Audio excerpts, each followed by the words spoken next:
ठिकाणी व्यवस्थित रस्ता, त्याचं मार्गदर्शन महाराजांना समजेल अशा तऱ्हेनं न दिल्यामुळे ते खाटे मार्गे या ठिकाणी आले.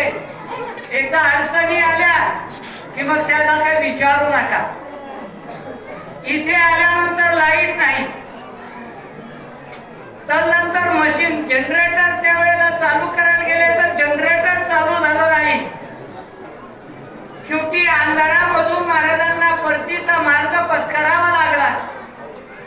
जाताना कोरडगाव ते मधल्या भागामध्ये पुन्हा काहीतरी त्यांना व्यत्यय आले.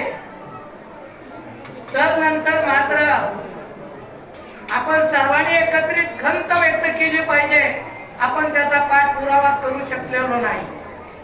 आज आपल्या कानिफनाथ महाराजांच्या आशीर्वादानं या ठिकाणी नारायण महाराजांनी जी या अखंड हरिनाम सप्त्याची परंपरा घालून दिली, त्यानंतर गावच्या व्यक्तीनं संत वामन भाऊ यांच्या गादीला स्पर्श करू, विठ्ठल महाराजांचा पाठपुरावा करू, त्या लोकांना धन्यवाद दिले पाहिजे.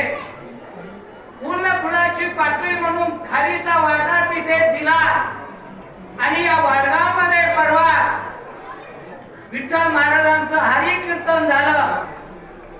त्यानंतर मला मात्र या गोष्टीची खंत वाटली.